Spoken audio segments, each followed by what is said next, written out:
Let's now turn to the Christian view of anti-Semitism, and I'm going to bring in perhaps the most eloquent, high-profile spokesperson for the Catholic faith in America. His name is Bishop Robert Barron.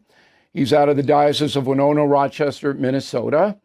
He has founded a group called Word on Fire that Catholics read and pay attention to. All right, Bishop, you just heard Bernie Goldberg. Now, when I was in Catholic school, sometimes in solitary confinement by punishment from the nuns, I was taught that anti-Semitism was a sin against the Catholic Church, Christian religion, against Jesus, God. I was taught it was a fairly significant sin. Does that hold? Yeah, that's true. I mean, prejudice against any group would be a sin, but in a very special way, I'd say prejudice against Jews. Pius XI said that we Christians are all spiritually Semites, that we're all Jews by our spiritual inheritance. Jesus, we say, is the fulfillment of Israel. Vatican II, in its statement Nostra Aetate, made a very strong statement against any form of anti-Semitism. So I think the nuns that taught you were right on target, and they've been confirmed by the church's teaching ever since. Now, there has been controversy between Israel and the Catholic Church, particularly Pope Francis, who doesn't want Israel to wage war against the Palestinians. He just came out yesterday because there were 2 Catholics who were killed, allegedly by Israeli forces, but it's so foggy in there, it's very hard to tell. And then when Jewish people hear that, the Pope criticizing the Netanyahu government, some of them believe that Pope's not sympathetic to the Jewish religion at all. Yeah, I don't think that's fair. When he was in Argentina, he was very close to the Jewish community and counts a number of prominent rabbis among his friends. I mean, I don't think it's true at all that he's personally anti-Semitic. I think what he's saying, Bill, is Israel has a right to self-defense. That's part of Catholic social teaching. But also, as you know, in the just war theory, in the waging of war, we have to be both discriminating and proportional. And so I think what he's urging is that those 2 principles be honored. It's always a prudential judgment to what degree we're legitimately proportional and discriminating. But as I read him, I think he's just insisting upon that part of the church's social teaching. Yeah, and there is in the Catholic Church, a righteous defense that you're allowed to defend yourself against evildoers. And I mean, look, there's nobody on earth that knows more about terrorism than I do because I wrote the book Killing the Killers, and Hamas, top of the chart. There's no doubt. Let's shift into Christmas. As you know, Bishop, and I expect to get to heaven because of this. I saved Christmas in America. I don't know where you were at that point, but it was a huge campaign in the early part of the century for retailers and towns and counties to banish the word Christmas. And we went on Fox News night after night, and we just put up that this department store was ordering their employees not to say the word Christmas. This town was taking the creche out and all of that stuff. And we won because of money, because the people listening to me, and I got a huge amount of attention, all right, wouldn't go to the stores that I named that wouldn't say the word Christmas. So we won. And here in the Northeast, Christmas is back. Almost everywhere you go, it's Merry Christmas. They say Happy Holidays too, but Christmas dominates. Is that now over, that controversy about not saving Christmas? Is that over? I hope so. I think you're right. It's changed in the course of my lifetime. I think in the last, many years, we watched it move from a certain antipathy toward a greater acceptance.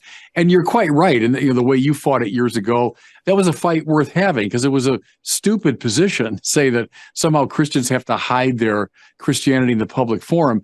As you well know, there's nothing in the founding documents or in the ethos of our country that would dictate that we have to hide our religion in the public square. That we don't have an officially recognized religion in our country, sure, that's one thing. But then say for a second that we have to hide our religion publicly. So that was a good fight to have. I'm glad we had it. And I think one of the most important things today is that religious people can come together in the public square and have a real conversation, a real argument. There's a middle ground between religious violence and a kind of religious indifferentism. And it's called religious engagement and argument in the public square. That's what I'm for. Okay. The Christian point of view is that we honor Jesus's birthday, and it wasn't on December 25th. You know, you read Killing Jesus, and we did the whole history there. But it's a nice day to have it. It's dark and cold in many places, particularly where you are in Minnesota. It's a nice day to have in a season. But the worthiness of Christmas was picked up by U.S. Grant, the President of the United States, who said, I'm designating this day as a federal holiday out of respect, not pushing religion, but out of respect for a theology that has helped the United States. And if everybody, I say to my non-Catholic friends and even the people who hate Catholics because of the scandals and other things, I say, look, if everybody followed what the Nazarene put forth, we wouldn't have any wars, wouldn't have any strife, would we? And why shouldn't that be honored? Why shouldn't that be honored? And that's what we're doing here in America. Well, I think too, you know, the church fathers summed up Christianity with the phrase, God became man that man might become God. And what they meant was, by this great act of the incarnation, God's inviting deification, that we can become sharers in God's nature. Well, there is a political implication of that, because that's where human dignity is grounded. Yes, in our intelligence and our will and our freedom and so on, but ultimately in our destiny, that we're destined to be citizens in heaven. And from that destiny comes our dignity. And I would say that any healthy democracy has to rest finally upon a keen sense of human dignity, which is why I would link Christmas and the great claim that it makes to the ideals of our democracy.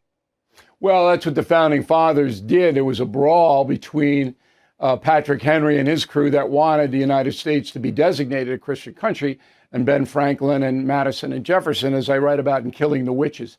I'm going to send you that book. You need to read that book, Bishop, because I haven't read that one yet.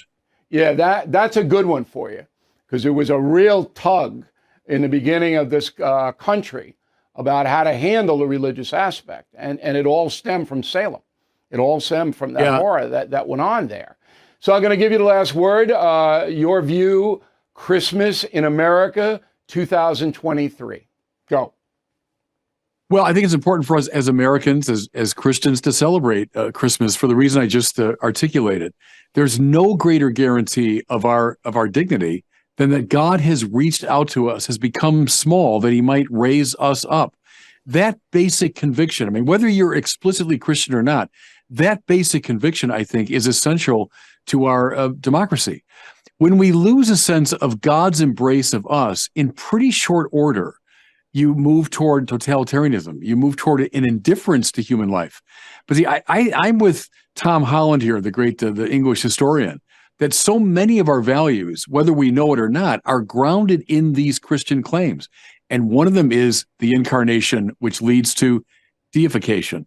That's where our sense of human dignity, I think, ultimately comes from.